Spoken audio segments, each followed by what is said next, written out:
السلام علیکم ورحمۃ اللہ وبرکاتہ۔ امید ہے آپ بچے خیریت سے ہوں گے۔ اعوذ باللہ من الشیطان الرجیم، بسم اللہ الرحمن الرحیم۔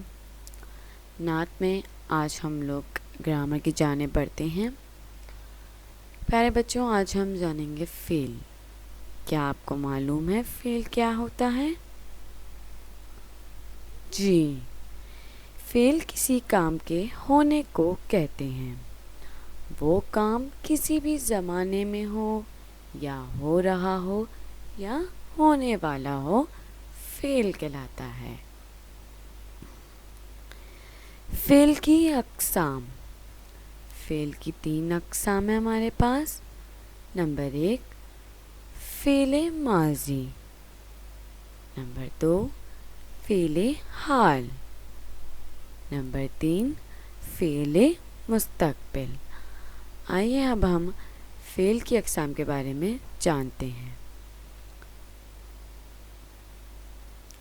فعل ماضی، جو کام ہو چکا ہو وہ فعل ماضی کہلاتا ہے۔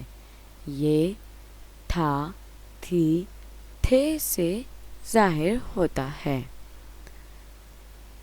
مثال: شاہ زین کل مدرسے نہیں جا سکا تھا۔ تو اس جملے میں ہمارے آخر میں تھا آ گیا، جس سے ہمیں اندازہ ہو سکتا ہے کہ یہ جملہ فعل ماضی کا ہے۔ جس جملے کے آخر میں تھا، تھی، تھے آ جائے گا وہ جملہ فعل ماضی کا ہوگا۔ فعل حال، جو کام ہو رہا ہو وہ فعل حال کہلاتا ہے۔ یہ ہے، ہیں سے ظاہر ہوتا ہے۔ مثال: خالد قرآن پڑھ رہا ہے۔ اس جملے کے آخر میں ہے آ گیا ہے، تو جس سے ہمیں معلوم ہوتا ہے یہ جملہ فعل حال کا ہے۔ فعل مستقبل، جو کام ہونے والا ہو وہ فعل مستقبل کہلاتا ہے۔ یہ گا، گی، گے سے ظاہر ہوتا ہے۔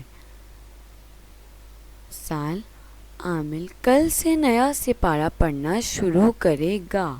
تو اس جملے کے آخر میں ہمارے پاس گا آ گیا، تو اس سے ہمیں اندازہ ہوتا ہے یہ جملہ فعل مستقبل کا ہے۔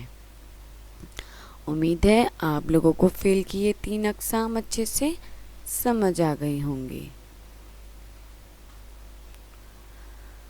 پہلے بچوں، آپ کے گھر کا کام ہے نعت صفحہ نمبر 64 سرگرمی نمبر 7 آپ لوگوں کو اپنی کاپی میں کرنی ہے۔